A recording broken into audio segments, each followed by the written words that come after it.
Good morning, and thank you all for joining the meeting to discuss the revised straw proposal for the Reliability Demand Response Resource Bidding Enhancements Initiative. I'm Christina Osborne with ISO's Stakeholder Engagement Team, and I will be providing support for the first part of the meeting, and then Keone Almeida, who's also part of the Stakeholder Engagement Team, will cover the rest of the meeting. We have Anya Gilbert and Danielle Table, the policy leads to this initiative. They will be presenting the proposal, which can be found on the initiative webpage, along with this presentation. Just a heads up that we did correct a dollar value on page 15 of the proposal and slide 16 in this presentation, so we reposted those documents earlier today. There are a few other ISO subject matter experts who are available to help respond to questions, and they are listed as panelists to the right of the screen. Shreyas, can we go to the next slide, please? So after I go over the meeting logistics, Anya will review the initiative background and scope. Danielle will discuss the alignment of real-time bidding rules with FERC Order 831. She'll turn it back over to Anya to cover the infeasible dispatch, mid-load cost, and discrete RDR registration topics, and then she'll review the EIM governing body rule for this initiative. We are planning to break for questions at certain points of the presentation, and there will also be an opportunity at the end of the presentation before we go over the next steps. We'll start with taking chat questions, and then we'll take questions over the phone. So you can go to the next slide, Shreya. We are in the revised straw proposal phase, and the stakeholder process is shown here on this slide, and we're going to cover a more detailed schedule at the end of this presentation. We are recording the meeting, and we'll post a video file on the initial webpage for informational and convenience purposes only. And please remember to contact the ISO before reprinting any related transcription. So with that, I'd like to turn the meeting over to our first presenter, Anya Gilbert. Shreyas, next slide, please.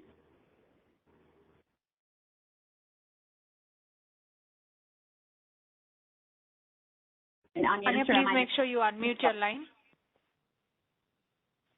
All right, thank you. We can move to the next slide. Thank you, Christina, and good morning and happy holidays, everyone. Thanks for joining this morning's RDRR discussion. To lay out scoping, this initiative explores 3 issues specific to RDRR participation in bidding. First, aligning RDRR real-time bidding rules with FERC Order 831. I'll also flag that in a separate stakeholder engagement effort, the CAISO will develop a cost justification methodology for demand response resources. This includes RDRs participating economically in the day-ahead market, as well as energy storage resources bidding above $1,000 per megawatt hour. The tentative launch date for this effort is sometime in Q1 2022. Second, this initiative is examining the current real-time and feasible dispatch issue that RDRRs face today, as well as minimum load costs. And third, this initiative is re-examining the cap on discrete RDRR registration. With that, I'll turn it over to Danielle to review RDRR alignment with FERC Order 831.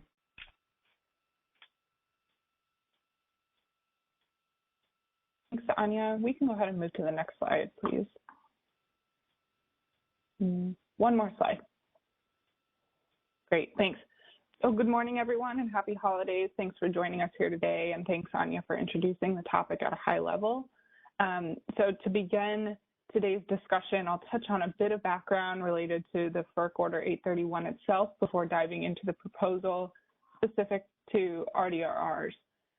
So back in 2016, FERC issued Order 831 that raised the energy bid cap from $1,000 per megawatt hour to $2,000 per megawatt hour, and generally required suppliers that submit bids above $1,000 to base those bids on verifiable costs. Additionally, the order required that ISOs verify the costs underlying these cost-based bids above $1,000 before they could be used to calculate energy prices. Back in September 2019, the CAISO made a compliance filing, and building on this filing about a year ago, the CAISO took on an initiative to comply with this FERC order, and through an intensive stakeholder process, we developed multiple tariff revisions and system updates to comply and accommodate bidding flexibility above $1,000. These changes and updates were approved by FERC in February earlier this year, and then implemented this past June. So if we move to the next slide, we'll dive into more details related to RDRRs bidding under the 831 paradigm. So currently, in the real-time market, RDRRs are treated as emergency resources and are required to submit bids at or above 95% of the soft energy bid cap, or $950 per megawatt hour. Keep in mind here that in the real-time market, RDRRs are released for dispatch only when a warning notice is issued by CAISO operators. Under the FERC Order 831 policy that we implemented earlier this summer, the bid cap is raised from $1,000 per megawatt hour to $2,000 per megawatt hour only during periods when either of the following conditions exist. One, we have a submitted and cost verified bid from a resource-specific resource greater than 1,000, or we have the CAISO calculated maximum import bid price that's greater than $1,000 per megawatt hour. And this maximum import bid price is designed to estimate prevailing bilateral energy prices outside of the CAISO. So right now, when the bid cap is raised to $2,000 per megawatt hour, RDRRs are still capped at $1,000 unless they go ahead and submit a pre-market manual reference level change request that's based on higher operating costs or fuel costs. And this is based on the Order 831 compliance filing we made in September 2019, where we proposed that RDRRs would maintain their bidding structure by bidding at least 95% of the soft bid cap, even if the conditions I mentioned above on this slide are met to raise the bid cap to 2,000. Stakeholders have since raised concerns about their ability to accurately represent RDRRs within the market, and a lot of these concerns are focused on their ability to bid greater than $1,000 when the bid cap is raised to $2,000. So this part of the initiative that I'm speaking to really seeks to explore solutions to resolve stakeholder concerns, maintain compliance with FERC Order 831, as well as be consistent with the terms of the CPUC settlement. So in the issue paper straw proposal that we published a couple months ago, we proposed to require RDRRs to bid at least 95% of the hard energy bid cap, or $1,900 per megawatt hour, when the conditions are satisfied to raise the bid cap to 2,000. And based on stakeholder comments and feedback we received on that issue paper straw proposal, I would say generally stakeholders supported this proposal. However, we did hear back from a few commenters who opposed. In particular, Vistra and the Western Power Trading Forum mentioned that we should focus a lot of our efforts here on addressing price formation related to RDRRs through better scarcity pricing in a separate initiative as opposed to in this effort. And I'll note that we do recognize the concerns that they raised, but we don't believe that price formation related to RDRRs specifically and scarcity pricing are mutually exclusive issues. And we do plan on addressing price formation related to RDRRs in the upcoming price formation enhancements initiative set to begin in mid-2022. We also heard from CLECA. They opposed the proposal because they stated that there might not be enough time for scheduling coordinators to adjust their RDRR bids in the real time when the bid cap's been raised to 2,000. And we also received comments from the Department of Market Monitoring that RDRR should be allowed to bid anywhere between 95% of the soft energy bid cap all the way up to $2,000 when the bid cap's raised to 2,000, because otherwise the CAISO may end up setting prices greater than $1,900 more frequently when RDRRs are dispatched. However, I'll note here that it's reasonable to assume that costs will not justify energy bids greater than $1,000, and therefore the energy bid cap will remain at $1,000 the vast majority of the time. So if we go ahead and move to the next slide, I'll get into the cyber implementation solutions that we came up with. These three solutions were outlined first verbally during the last stakeholder call, and then subsequently were released in written form to allow for stakeholders to comment on which option they preferred. So I'll go through each of these options in detail and then discuss some of the stakeholder comments we received on each option. Option 1 involves rerunning the bid validation rules against all submitted real-time market RDRR energy bids when the bid cap is raised from $1,000 to $2,000 per megawatt hour. And when the bid cap is raised to $2,000, any bids that are between $950 per megawatt hour and $1,000 per megawatt hour that were previously validated are rejected. This option ensures that no real-time market RDRR bids that do not meet are included in the market optimization that do not meet the current validation rule parameters. And alternatively, this option does pose a risk of sizable quantities of real-time market RDRR bids, which cannot be considered by the market if participants are not able to submit replacement bids. And then option 2 involves taking no action when the bid cap's raised to 2,000. And this would mean letting the previously validated bids be passed to the market. So this would include any real-time market RDRR bids in the $950 to $1,000 per megawatt hour range, as well as any RDRR bids between 95% to 100% of the hard energy bid cap range. This option represents a simple rule that provides optionality to the RDRR pricing. However, on the other hand, this option would require scheduling coordinators to take action to resubmit bids in potentially condensed time frame. And if they're unable to do so, then those RDRR bids that are priced between $950 and $1,000 may be dispatched ahead of non-RDRR resources, which have much higher bid prices. And this would be going against the intent of the original settlement design of RDRR resources in the real-time market.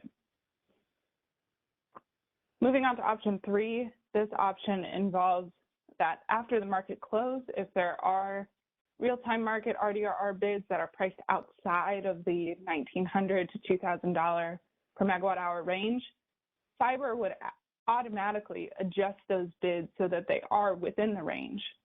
An alternative option here would include just adjusting all of the bids up to 95% of the hard energy bid cap, or going ahead and doubling the existing bid. So this option would ensure that no real-time market RDRR bids are lost, and also ensure that all bids are within the 95 to 100% of the hard bid cap range. However, automatically adjusting energy bids on the participants' behalf here is not a common practice and would require new Cyber functionality to be implemented. And I'll note that for both option 2 and option 3, these options only apply if no action is taken by scheduling coordinators to resubmit their bids by the close of each hour's market. And as far as stakeholder comments go here, we did not receive any comments related to option 1. And for option 2, we did receive some support from PG&E. However, in their comments, they offered a slightly nuanced approach to option 2 that included allowing scheduling coordinators to submit additional bids between 95% to 100% of the hard energy bid cap that would effectively replace the originally submitted bids that are between 95 to 100% of the soft energy bid cap, so that just in case the energy bid cap does increase to 2,000, those bids would replace the original bids. However, if the cap did not increase to 2,000 and it remained at 1,000, then those additional bids would be rejected and they would not replace the original bids. So PG&E noted here that the additional bids would go ahead and overwrite the originally submitted bids, if the energy bid cap did increase, and this would result in an approach that would not require new cyber rules to be created. And after talking this through internally with technology, this nuanced approach actually would require new cyber rules to be created. Right now, it's not common practice to have 2 sets of bids for one resource. So it would mean we would need new cyber functionality to accommodate this approach.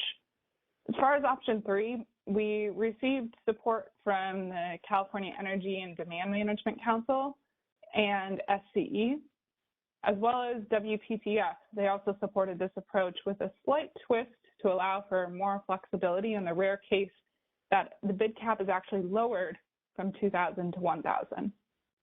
And the approach they suggested is based on automatically adjusting RDRR bids based on the change in the energy bid cap by maintaining the percentage of the bid cap originally submitted by the scheduling coordinator. So we can go ahead and move to the next slide, please. Thank you. So considering all of the stakeholder feedback, we are going to continue to propose to, 1, maintain the existing bidding structure for RDRRs in the real-time market when the bid cap is at $1,000 per megawatt hour. And 2, we are going to continue to propose that in the real-time, when the bid cap is raised to 2,000, we will be requiring RDRRs to bid at least 95% of the hard bid cap without additional cost justification support. The addition we're making to this revised straw proposal is outlining the cyber implementation approaches in our proposal to move forward with the nuanced approach to option 3 suggested by WPTF. So this would include adjusting all real-time RDRR bids when the bid cap changes by preserving the percentage of the bid cap originally submitted by the SC. So for example, if the original bid was, say, 95% of the soft bid cap, so at $950, and the bid cap increases to 2,000, then the market would go ahead and adjust the bid to be 95% of 2,000 or $1,900.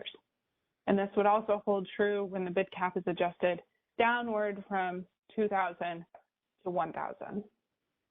And we really believe that this proposal balances a few things. First, the proposal is consistent with the intent of the RDRR settlement and the CAISO's RDRR design, which dispatches RDRRs under emergency conditions with little supply remaining. Without enabling RDRRs to bid close to the hard energy bid cap, it's possible that RDRRs may end up suppressing real-time prices during scarcity events, which would thereby interfere with the economic signal the CAISO would otherwise send to supply. Secondly, we believe this proposal alleviates stakeholder concerns that there's not enough time for scheduling coordinators to revise their bids to reflect the change in energy bid cap. The new cyber rules to automatically adjust the real-time RDRR bids will only occur after the market close and will also only apply if no action is taken by the close of each hour's real-time market by the scheduling coordinator.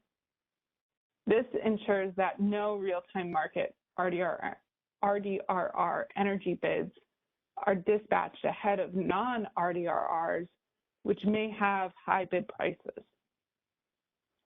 We can go ahead and move to the next slide, which is the last slide I have to present today.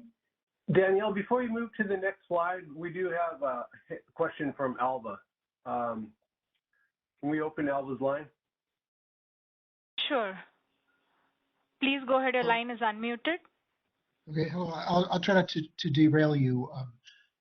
Just two points of clarification. I think your critique of PG&E's comments is probably well taken. The way we had imagined it was not as a second set of bids, but simply that an automated process would submit the second set just before the deadline. And so that would then, take account of any changes you had made, but I can certainly see that that would not work for participants who did not have a fully automated system. The point on your solution, I just wanted to check into is it, and this may be premature, but is it anticipated that market participants will be able to see their modified bids in the clean bid set based on the structure that you're proposing, and they'll see those immediately after the close of the market? Alva, for the clarification, I think that's helpful to get a better understanding of your comments. And then to your second point, yes, that's correct.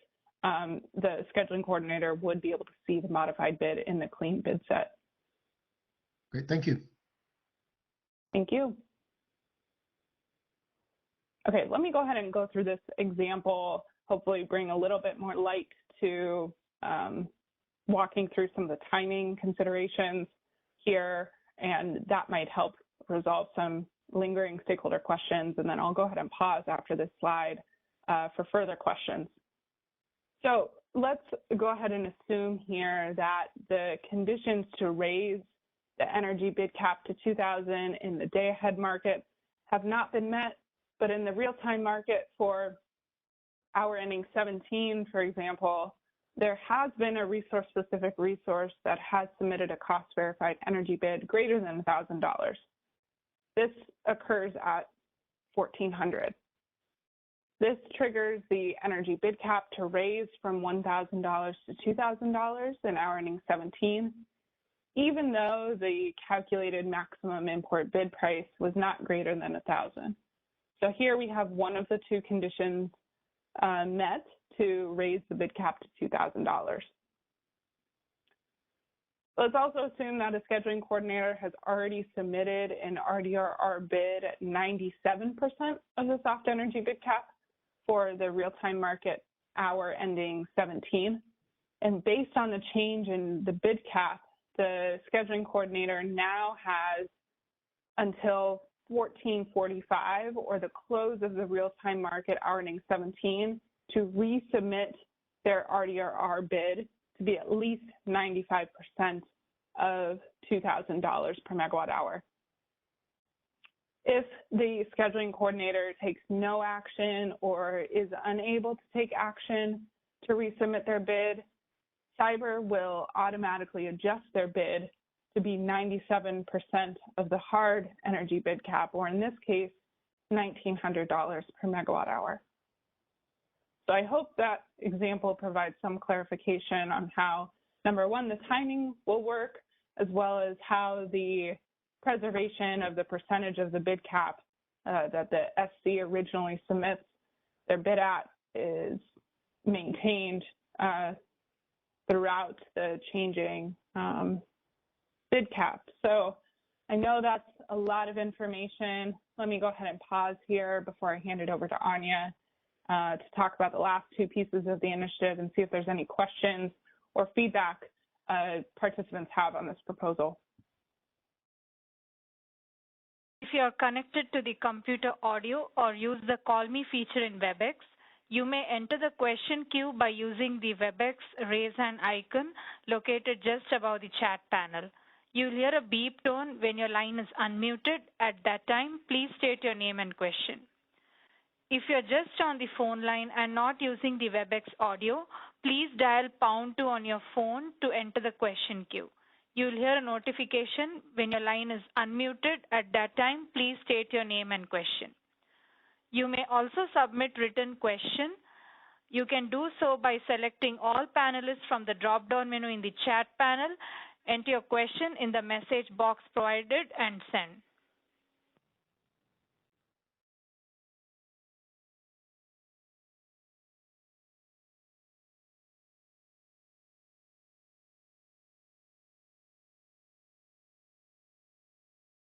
Looks like we don't have any questions either in the chat or in the queue. We can move on to Anya on the topic of RDRR, infeasible dispatch and minimum load costs. Great. Thank you, Keone. We can move to the next slide. So this slide is intended to present the state of the world today in which RDRs can be dispatched either continuously or non-continuously in real time. The two scenarios look at a resource with a Pmax of 10, a Pmin of 0, a shaped bid curve, and a daily max runtime of 5 hours. To orient you to the graph, the gray bars in the background represent the resource's upper economic limit, or bid.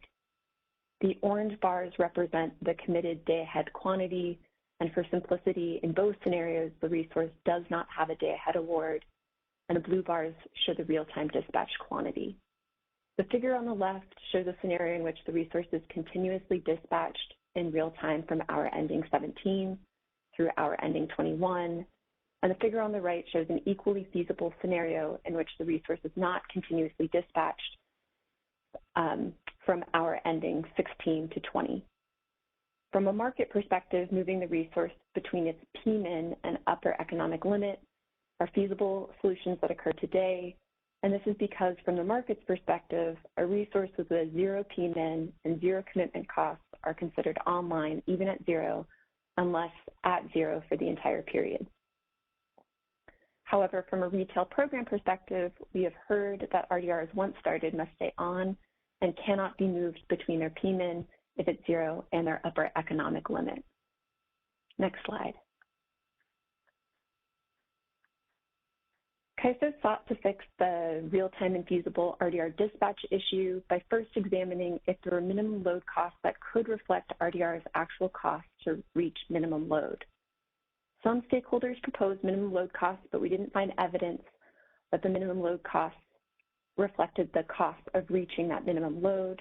However, CLECA's response to the issue paper and straw proposal did urge CAISO to focus narrowly on the real-time and feasible dispatch issue, which is the proposal we're moving forward with. And as some reminders and background, today RDRs are not able to reflect a minimum load cost. RDRs are required to have a $0 megawatt hour minimum load cost per the CAISO's tariff. And in light of some of the enhancements made as part of summer enhancements, RDRs are more likely to be dispatched by the market as RDR registration expanded from just 15-minute dispatchable to also include 15-minute or 60-minute dispatchable. And lastly, as they're more likely to be dispatched, we may expect the infeasible dispatch issue to occur more frequently as the 0 megawatt Pmin and $0 per megawatt hour minimum load cost. The resource could appear free, which I described in that previous slide. We recognize that RDR is a unique product, and its bidding behavior is a result of how the RDR settlement agreement was developed into a CAISO product. And to reflect the spirit of the RDR settlement agreement, to treat it as a resource, as a last resort resource, the CAISO developed RDR as a resource that was required to bid at 95 to 100% of the bid cap. Next slide. So in our revised straw proposal, the CAISO is proposing to fix the issue of real-time and feasible dispatch for discrete RDR resources without a day-ahead schedule by first setting the Pmin to a value just below the upper economic limit using existing Pmin re-rate functionality, and then second, adding the value of the product of the bid price and the economic limit to the existing minimum load cost. This will enable the market to commit discrete RDR like a generator with a non-zero Pmin, and the market would then publish a Pmin re-rate and minimum load cost for pre-qualification for bid cost recovery. I'll flag that this is a functionality being developed for discrete resources, since the resource that registers as continuous is indicating to the CAISO that they can operate between their Pmin and Pmax continuously. Next slide. So to put this in perspective with an example, if we have a resource that again has a Pmax of 10 and a Pmin of 0 with a max runtime of 5 hours that bids $950 per megawatt hour, if the resource does not have a day-ahead award, the Pmin would be re-rated below the upper economic limit, and the minimum load cost would be a product of their bid price of $950 and their economic limit, which in this case is shaped. And to orient stakeholders to this graph, again, the gray bar represents the available quantity or the upper economic limit. And as you can see, even though the resource has a Pmax of 10, their bid quantity is shaped. The orange bar or committed day ahead quantity is 0. Again, this re-rate functionality will only occur for resources without a day ahead schedule. The yellow bar represents the re-rate of the PMIN just below the upper economic limit, and the blue bar represents what the resource is dispatched at in real time. It's a little bit hard to see the variation between the yellow and blue bars, and so I've included a table below to highlight the difference with the PMIN and upper economic limit. And in this example, you can see from hour ending 18 to 21, the resource is moved between its re-rated PMIN in hour ending 18 to its upper economic limit in hour ending 19, then back down to its re-rated PMIN in hour ending 20, and then back up to its upper economic limit in hour ending 21. So in the solution, there is still movement between the upper economic limit and PMIN of the resource, but it should be minimal from the resource operator's perspective. So if we just look at one interval, looking at hour ending 18 with the resource that's dispatched at 5.9 megawatts and their minimum operating limit of 5.9 and minimum load costs would then be passed to the pre-settlement system for BCR pre-qualification. All right, I think this might be a good point to pause for questions. Are there any questions? And I see a hand raised from Perry. Go ahead. Sure. Please go ahead. Your line is unmuted. Hey, this is Perry Servideo, GDS Associates. Thank you for the explanation, Anya. I had a question just about the math on the bottom here. Is it that you're going to send the 5,700 megawatts for BCR, or should it be 5.9 megawatts multiplied by the $950? I think it would be the difference in terms of, you know, the surplus versus the shortfall. So 0.1 multiplied by 5,700. So that difference throughout the full day, not just this one interval, would be sent to settlements. I meant for BCR compensation on the minimum load. With a PMIN of 5.9, I would think that the compensation that the BCR system would see would be the 5.9 multiplied by the 950, which is less than 5,700. I mean, I guess, correct me if I'm wrong on that. Hey, Perry, this is Greg. Yes, that was there's a typo there. That should have been 5.9. So yeah, there'll be the 5.9 times 950 cent as a minimum load cost. And then if it's dispatched to 6, then there'd be, 0.1 megawatt of expected energy sent to the BCR system. Okay, great. So there'll be that clear breakdown between what would go in for make whole versus what is compensated for energy. That's good. So here, I wanted to ask, this has a little bit of interplay with what you guys did for summer readiness with how RDRRs are priced. And I was wondering for the 15-minute and 5-minute dispatchable discrete RDRR resources, what the expectation is here for the energy prices when these things are dispatched to 5.9 megawatts or their re-rated PMIN.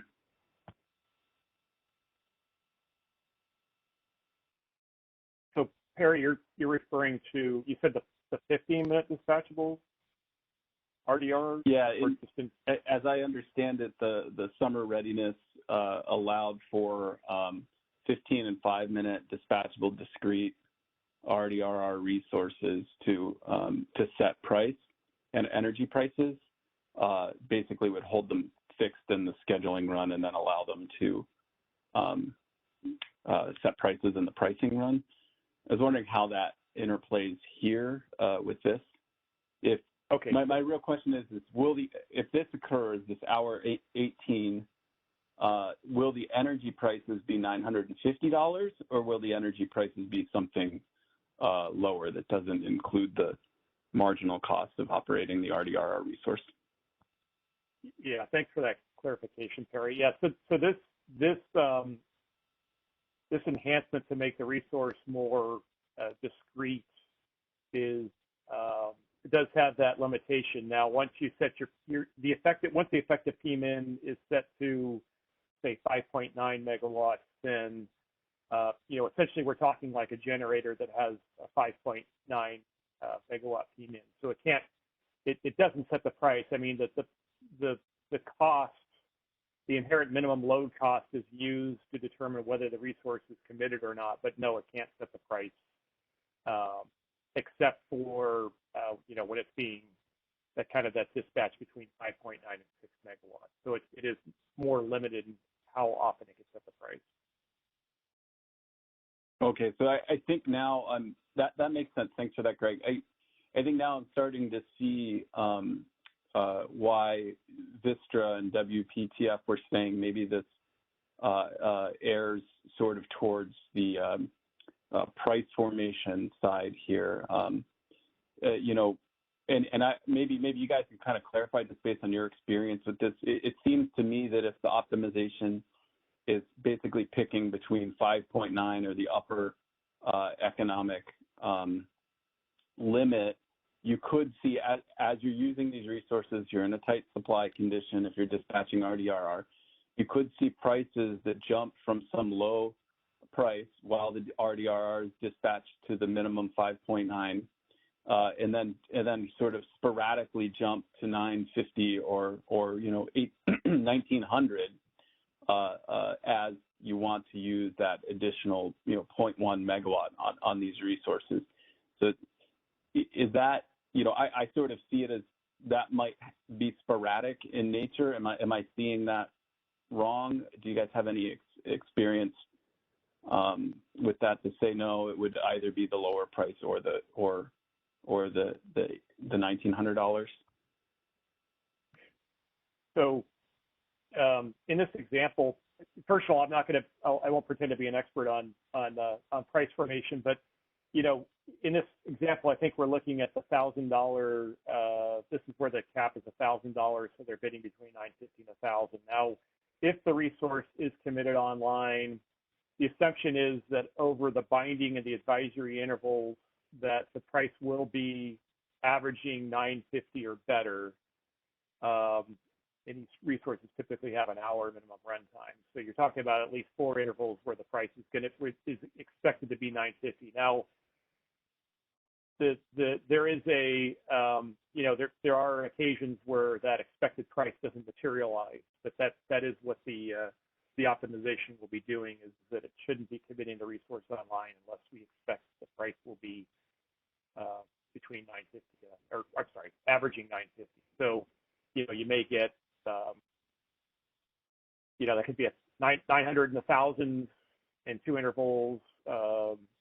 Et cetera. But that's the expectation there. I see. Yeah, no, that's helpful. That kind of confirms what I was thinking, which is that in the instance where these are all dispatched to this re-rated minimum PMIN, then you might see prices at whatever the marginal cost is without these guys here, or as system conditions fluctuate every interval to interval, you could see them sort of sporadically jump to the 950 and back down. But that's helpful to hear it from you. I'll just reiterate it does, because of that interplay also with what you guys did for summer readiness, I can see why Vistra and WPTF they point out that this has a real price formation impact. I get the intent is to try to get these things to not be or to be contiguous dispatch, but there does appear, at least to me, to be some price formation element to this as well.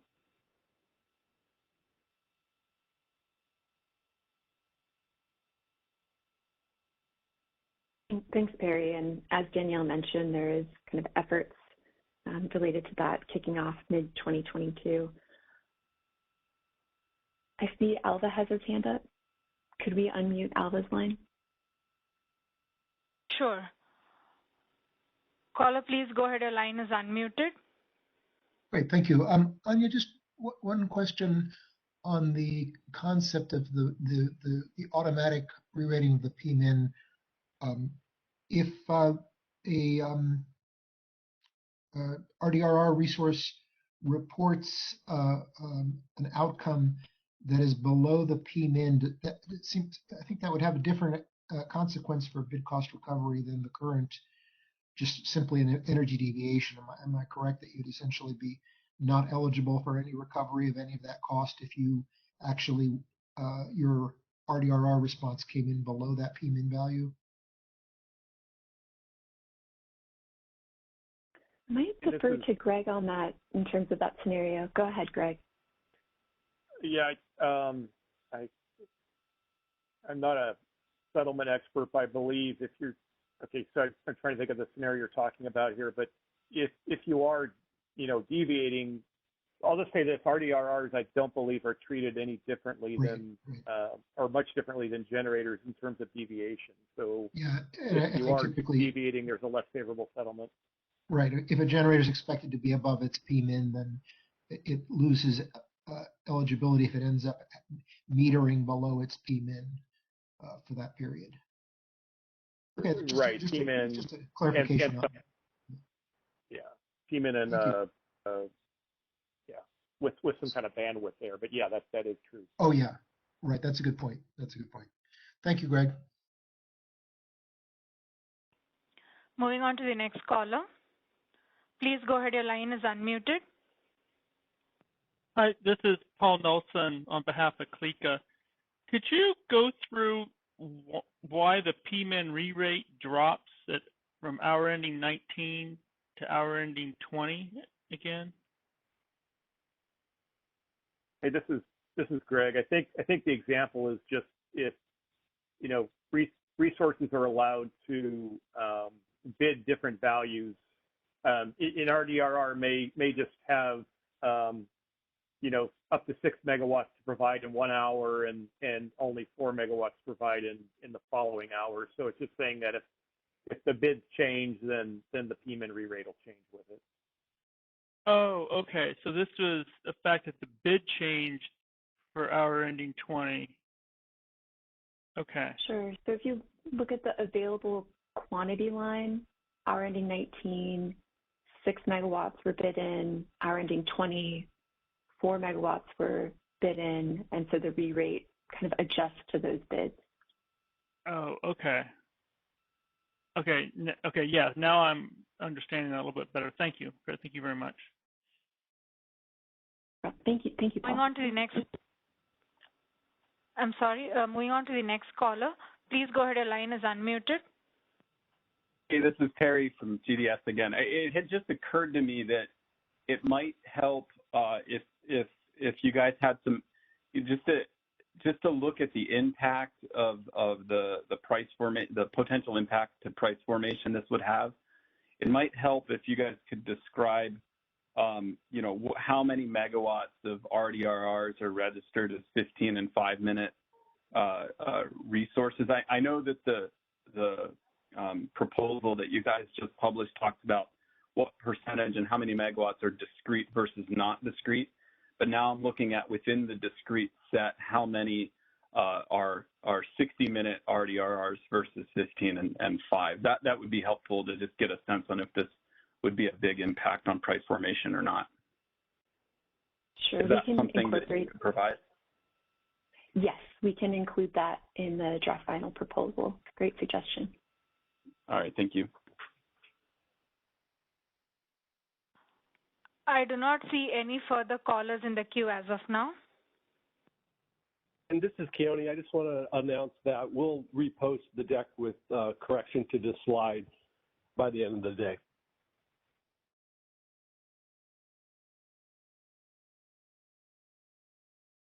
We can move on to the RDRR registration.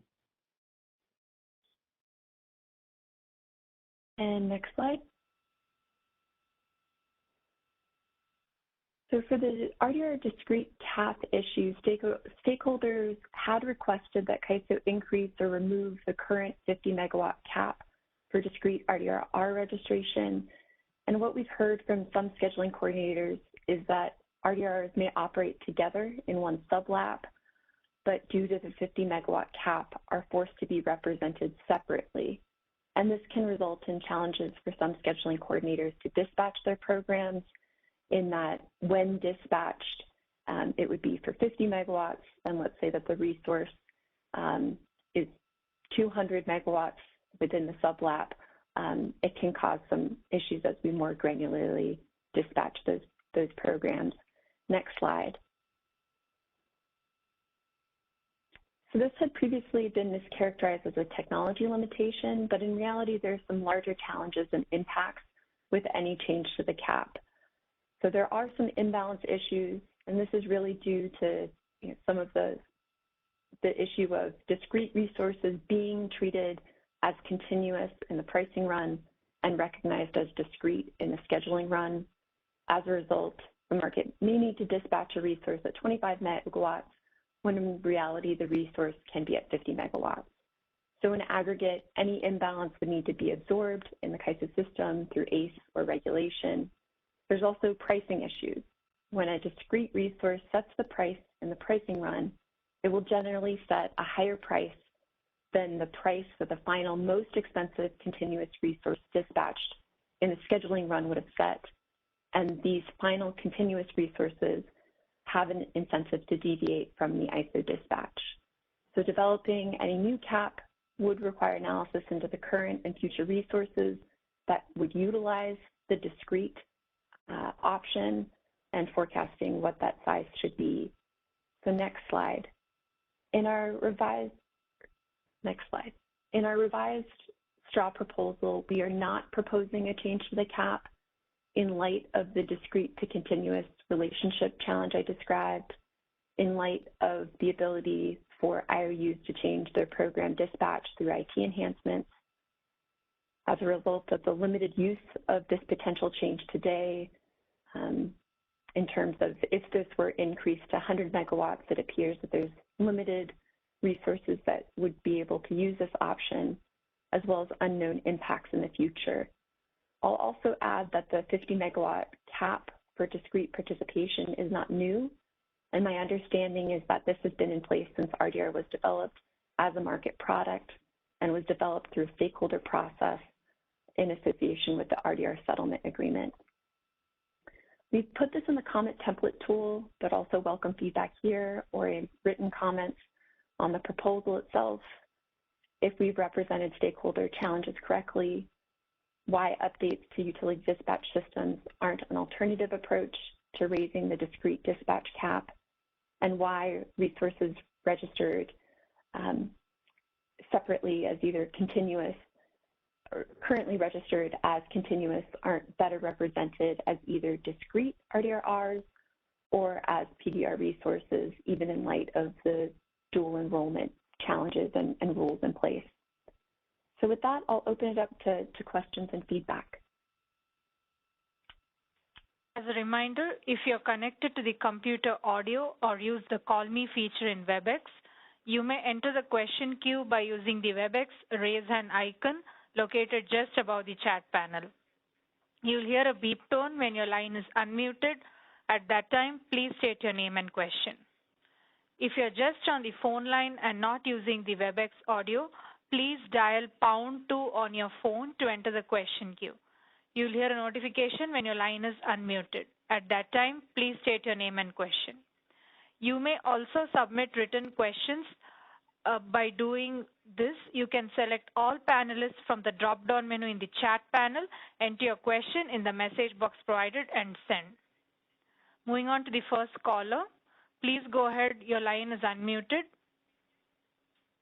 Hey, Anya, Perry again. Sorry. On slide 19, it looks like you guys are aware of the potential pricing issue that occurs whenever you treat these resources this way. I just wanted to draw a distinction here, though, is that you're tying it to the number of megawatt limit for the RDRR resources, and the pricing issue that's at its core comes in with the changes that you guys made for summer readiness, and now I think what you're getting at here is that as you make more resources sort of eligible for this pricing treatment, you could see these pricing problems. And I'll just say that, increasing, I don't see it as increasing these caps of RDR resources is really the problem. You're going to bring in a subset of the discrete resources that are now going to be kind of pulled into this pricing scheme. It already just has a baseline impact with what you're proposing here. So this just to reinforce that it would be nice to get some kind of sense on what the magnitude of this problem is, because then you can get a handle on what the magnitude of the pricing issues you're going to see, just even without the limit to, or even with the limit to 50 megawatts.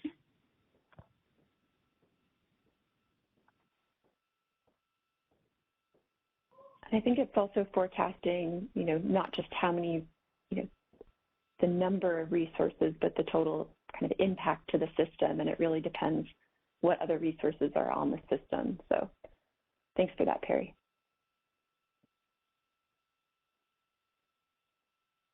Moving on to the next caller. Please go ahead, your line is unmuted. Yes, hi. My name is Dan Drazen. I'm with Enchanted Rock. We provide backup generation to a range of different utility customers, such as data centers. And we had suggested and proposed that CAISO consider raising the cap, especially in light of some of our customers in the data center field who could potentially have projects that exceed the 50 megawatt cap. And just wanted to revisit that with you all. We've obviously seen the slides here today, but I guess if you could maybe explain what your concerns may be by raising the 50 megawatt cap for customers such as data centers and the like who potentially could exceed the 50 megawatt cap, or their needs exceed the 50 megawatt cap. Thank you. Sure. Thank you, Dan. And I think this slide sums up some of our concerns really as a result of the more resources we have that use that discrete option and the higher that cap is, the larger an imbalance we may see, which could cause CAISO to be in an imbalance situation in terms of the way that we're kind of viewing these resources and pricing is kind of continuous and very flexible, whereas in reality they can be kind of larger, blockier resources, may result in an imbalance and may require CAISO to procure more regulation or kind of correct that error. There's also kind of a pricing impact to this. And in looking at kind of the alternatives to making this change, it seems like part of the solutions could reside in terms of, how these resources are dispatched by scheduling coordinators. So I wanted to highlight that. I hope that helps. It does. Thank you. Just to follow up on that, though, have you all had in the recent past customers who have sought projects that exceed the 50 megawatt and there have been imbalance or pricing concerns, or is this just kind of concern that something could potentially happen in the future? There's largely a concern if we were to increase the cap. So just to understand your example better, is this a data center in which you are, providing RDRR to a IOU as part of an IOU program? Correct. Okay. This is more of a forecasted issue, and I'd have to check with the team if this is an issue that has arisen in the past. Okay, great. Well, that'd be helpful to I mean, I think for all of us, right, to know if it's based on actual, prior experience, and we could try to propose some ways to address that not happening in the future, or similarly, if it's just a projected concern, trying to address it so we minimize the potentiality of it happening in the future.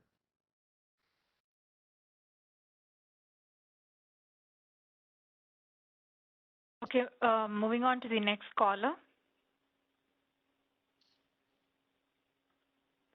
Please go ahead, your line is unmuted. Hi, this is Paul Nelson on behalf of CLICA. It is a bit concerning, the conversation you just had from Dan, that with the priority of using demand response to meet needs, that this issue would then prevent some of these demand response projects, and that's a bit concerning. And I thought there were some resources out there that did exceed 50 megawatts. I believe some of the pump load can be quite significant. I don't know if that's discrete or continuous on the pump load. But my question is on the imbalance issues. Are you seeing the same concerns for some of the programs that have been introduced recently, such as the, I know the abbreviation is the ELRP, and I forgot what it stands for. Does that have the same imbalance concerns since it's out of market?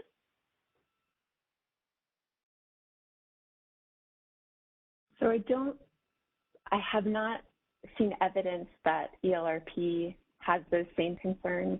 And I will also flag for you and Dan that there's also the ability for these resources to register as continuous RDRR resources or register as a proxy demand resource. There are alternatives out there as well if the resource is above 50 megawatts. But the 50 megawatt cap was developed through a stakeholder process with the RDR settlement and has been in place since the beginning of RDRR.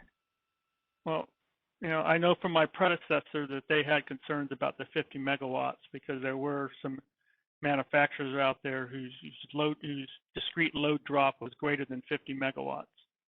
I mean, you get some of these, loads, and they can be very high, and when they turn, it's either it's on or it's off. It's not continuous.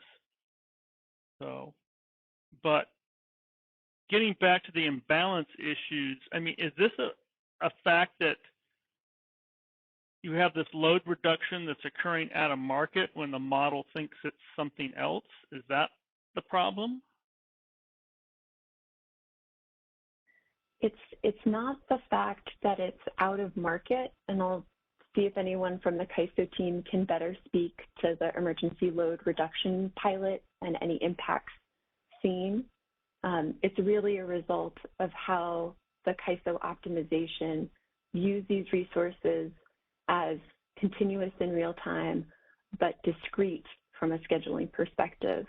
And the fact that while it appears more flexible in the pricing run, it's in reality more of a blocky resource. And so a larger resource can be dispatched than what was expected.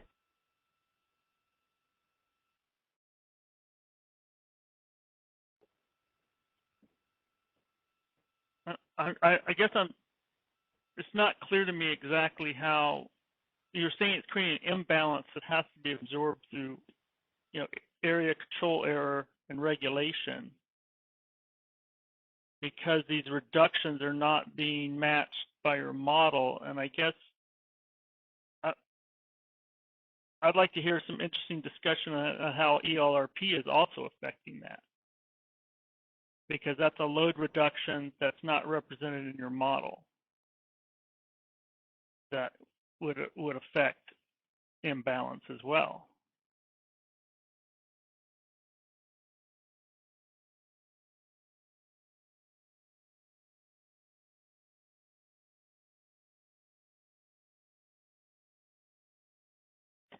And again, this is an out-of-market resource, and so those type of load changes might be picked up with the state estimator if they were large enough. But I defer to someone else on the CAISO's team if they can kind of speak to how that's viewed today. And we can potentially get back to you on that, Paul. Okay.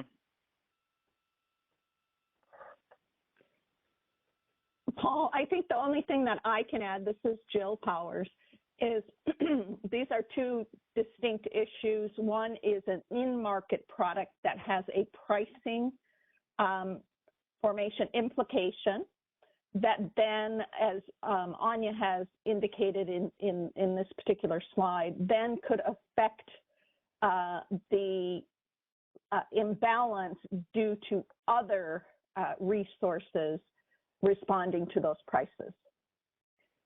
Versus ELRP, which is out of the market, does not have a pricing impact and is accounted for in terms of the forecasting, the estimated response of those resources. We do get information on ELRP as to the potential load reduction that would be seen on the system from those out-of-market products.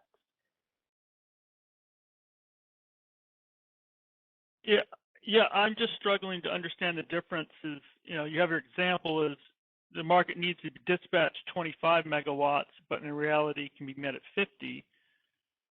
And then somewhere else you have an ELRP that has a 50 megawatt impact, but that's not in your market model. And but that again, you're ELRP reduction is, you know, that's going to create imbalance. I mean, because, you know, to stay balanced, you know, generation's got to meet load plus net interchange. I mean, that's the definition of and loss. Let's ignore losses, but so that's trying to imbalance. So, you know, any changes of those of those participants get you out of balance. Correct, and that's why it's we're getting information as to account for in the load forecast. I think the piece that you're missing is the additional imbalance that could occur because other resources would be responding to a price that was set at a higher price by these discrete resources because they become no longer marginal. But I guess the thing is if you have a 70 megawatt resource and the model selected it, it's going to pick it at 75 and then it would be in your known. I'm still struggling even if it gets dispatched at 70 megawatts. You know, the market it's expecting that 70 megawatt load reduction or flip it around generation, and so I'm still not quite understanding how it's creating imbalance. I guess that's something we can explore more in terms of trying to clarify and potentially provide some examples of that.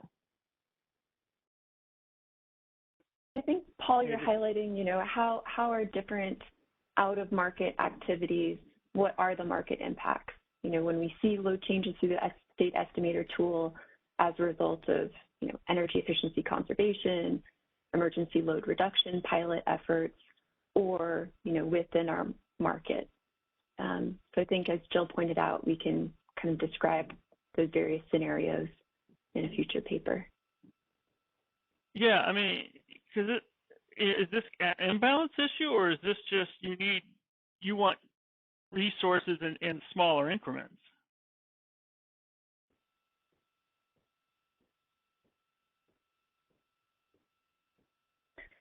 I don't know if I would necessarily set it up quite like that. There is the imbalance issue, and the fewer and smaller discrete resources are, you know, the smaller the imbalance issue may be. So there's kind of one issue there,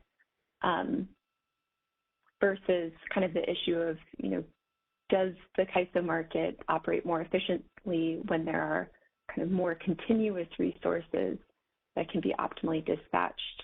That's another issue.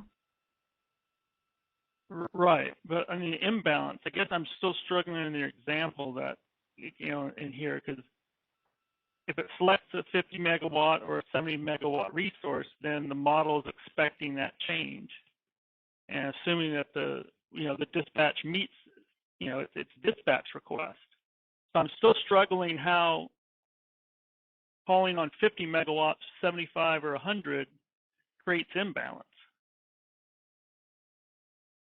Hey, this is Greg. I think this is when the resource happens to be at the margin. So if we happen to need only 25 megawatts more, and then we end up getting 50 megawatts more, then that means that the 25 has to be met with regulation down, right? But if we raise the cap to 100 and say we only needed 25, now we have 75 that we have to absorb. So there is some, I think that's the point of that. And I think if you expand that to scale in terms of, now you have 100 discrete resources that are all at the 100 megawatt cap, kind of it exacerbates that same issue. So this is then the market only needed 25 additional megawatts, but there was no other block that could provide that 25 megawatts, and it had to take a 50 megawatt block. Is the problem then?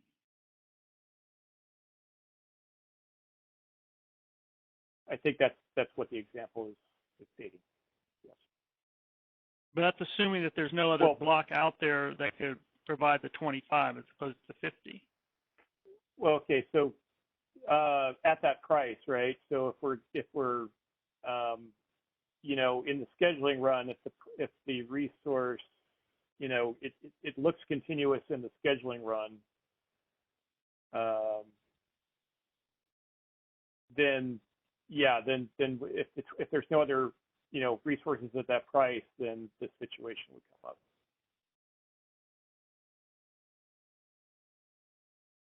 Oh, that's right, because you said in the discrete races are treated as continuous in the pricing run and discrete in the scheduling run. So if it was discrete in the scheduling run, then I guess the question is, why did it schedule it? If it was too much. Sorry, yeah, I had that backwards. Yeah, continuous in the pricing run, discrete in the scheduling run. So the pricing, I'm getting confused. So I believe that we're looking at the pricing run first, then we do the scheduling run. So basically the resources, from a pricing standpoint, we say, okay, we're going to pick this unit. Then in the scheduling run, we run it up to the higher level.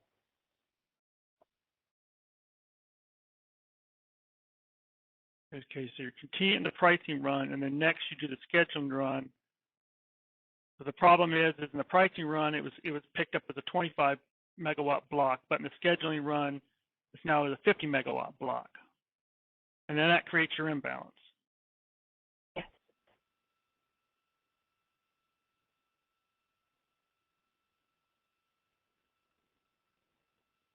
Okay.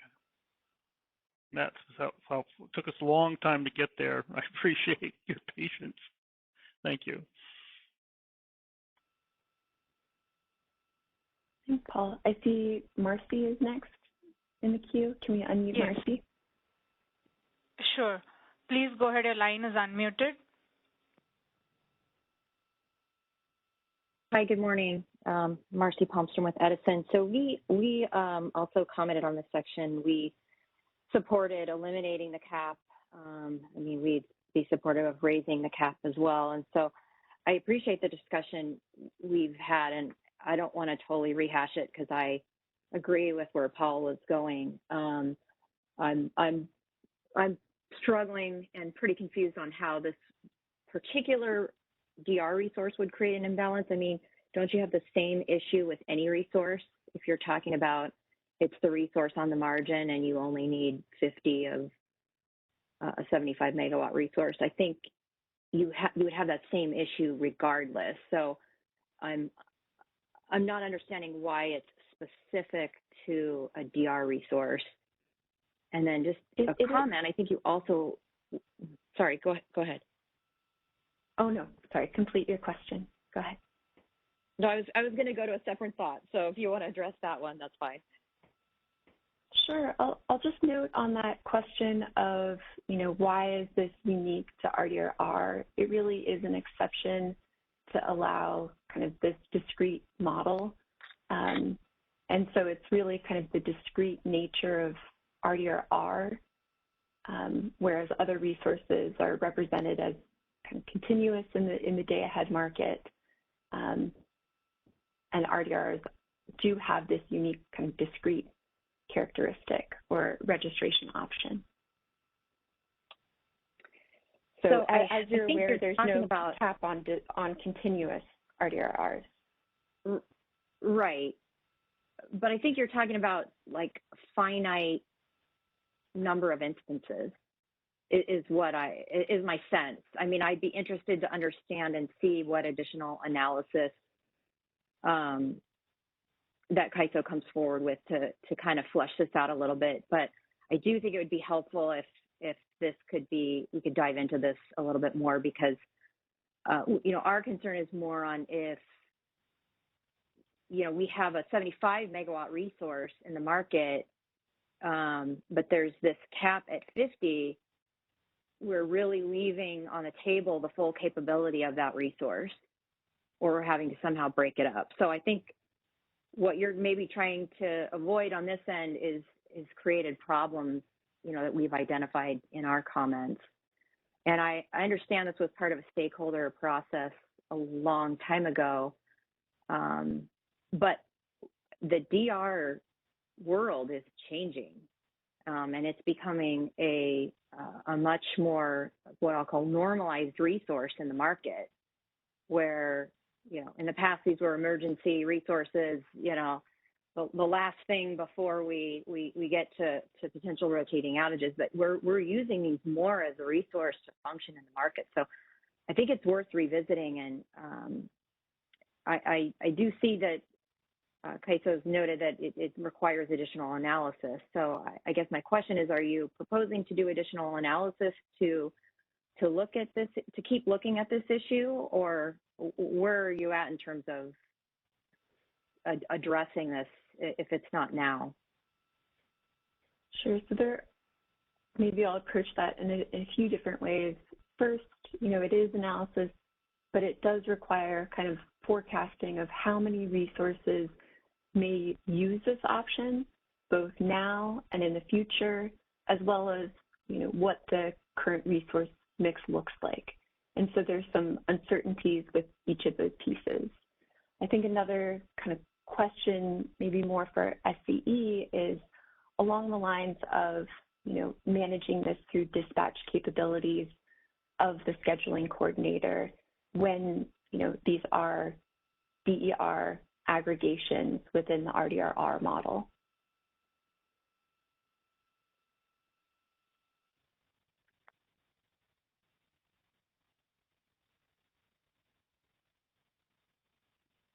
Sorry, Anya, was that a question, or is just curious,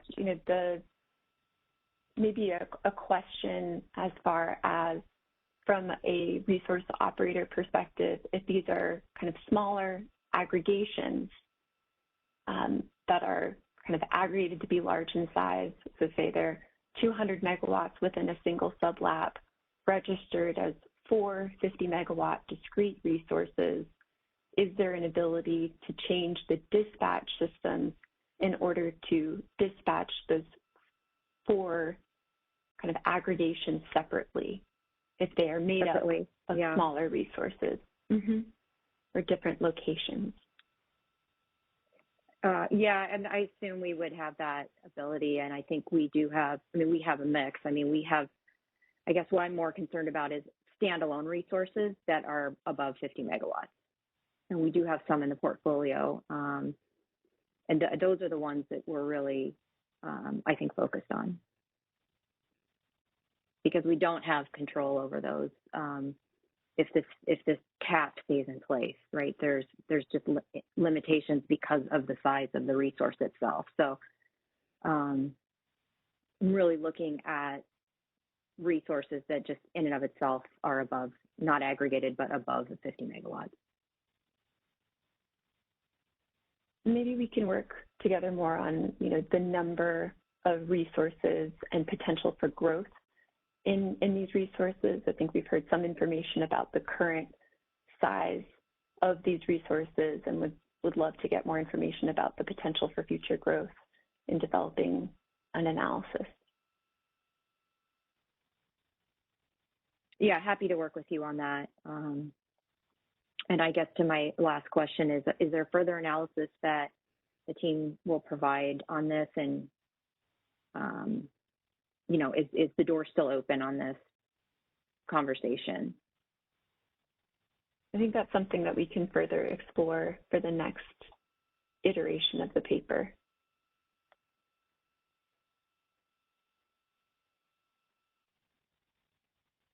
Great. Thanks, Anya.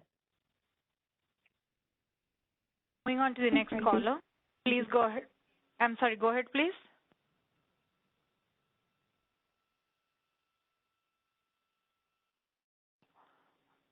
Okay, moving on to the next caller. Please go ahead, your line is unmuted.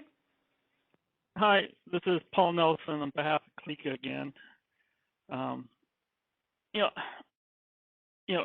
Reliability demand response programs are designed to use when you're in a warning situation and there's a pending, concern about reduction of operating reserves.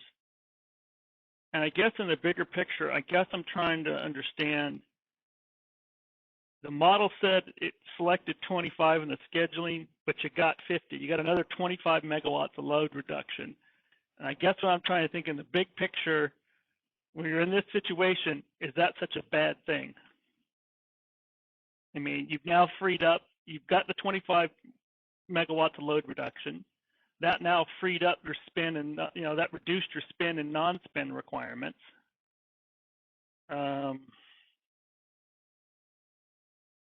I guess I'm just saying, considering the situation that we're in when these are getting utilized, is that a bad thing? I think it depends on the situation at hand in terms of the kind of oversupply that may occur.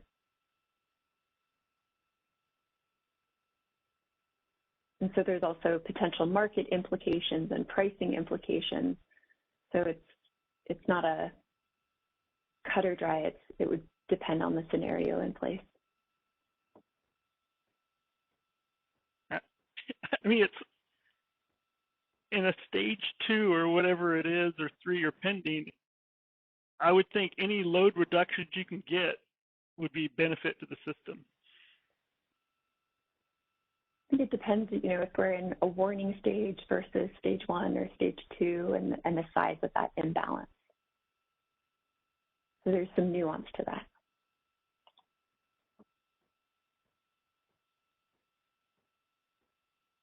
Yeah, like Marcy said, I hope the door is still open on discussions on this one. Because it looks like there's opportunities from hearing from the gentleman at, Enchanted Rock, about being able to provide more demand response. And in the next, few years here, the commission, is trying to get as much demand response as possible. And if that's going to prevent that, that just seems problematic in the situation that we're in. So I hope there's more discussion on this one. I agree, Paul, that we can have more discussion and more analysis, and we'll only point out that RDR is capped at 2% of load, and I think there's been a kind of temporary change there with summer reliability to, in certain cases, 3% of load, but I hear what you're saying. Okay, thank you.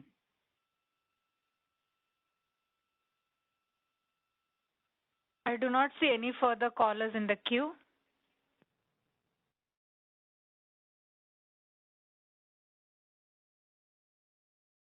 All right, I think we can move to the EIM governing body authority. You can move to the next slide and next slide.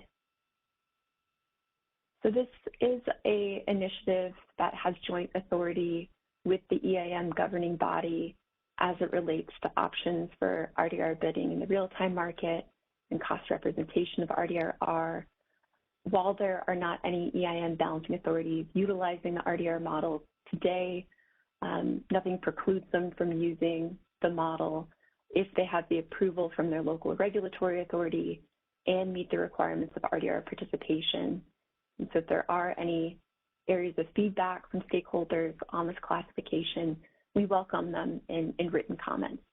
And with that, I'll turn it over to Keone for final Q&A and next steps. All right. Thank you. So for the next steps, if you can move to the next slide. The next thing we'll have is the comments due on January 7th, and the comments template will be posted here by the end of the day, if it's not already posted. And then the next milestone will be the publishing of the draft final proposal on January 24th. And we'll have another meeting on that, and comments due, and then we'll publish the final in the beginning of March. And then we plan to take this to the EIM governing body and the ISO board in April. Any questions on that? All right, next slide. Again, comments are due on the 7th, and the comments template should be up there already. If not, it'll be up there by the end of the day. And then lastly, before I move on to the next slide, I just want to open it up for any questions before we end it on this topic for this initiative. If not, if you can move to the next slide, I just want to point out here on our Energy Matters blog, we just recently posted an update from Elliot Mainzer with regards to basically his CEO report to the EIM governing body and also to our Board of Governors. And this is a good read, kind of highlights what we did in terms of for resource adequacy, for coordinated transmission planning and queuing and procurement, kind of gives a status on energy storage. It talks about our improved communication and collaboration with other state entities and balancing authorities and with our stakeholders. And also talked about our resource efficiency and wheel-throughs and our efforts with EIM and EDAM. And one thing I wanted to point out as well is our efforts towards improved prioritization at the ISO. We hear from stakeholders that we're overwhelming them. So we have put in place an enterprise board and an enterprise project management office. And that's going to help us better set priorities at the ISO and be more strategic and efficient in how we reach decisions and sequence projects. So I think stakeholders will appreciate that. So with that, I hope everybody has a very Merry Christmas and a Happy New Year. Are there any other questions before we close out? Okay, thank you, everybody. Have a good day. That concludes our conference. Thank you for using Event Services. You may now disconnect.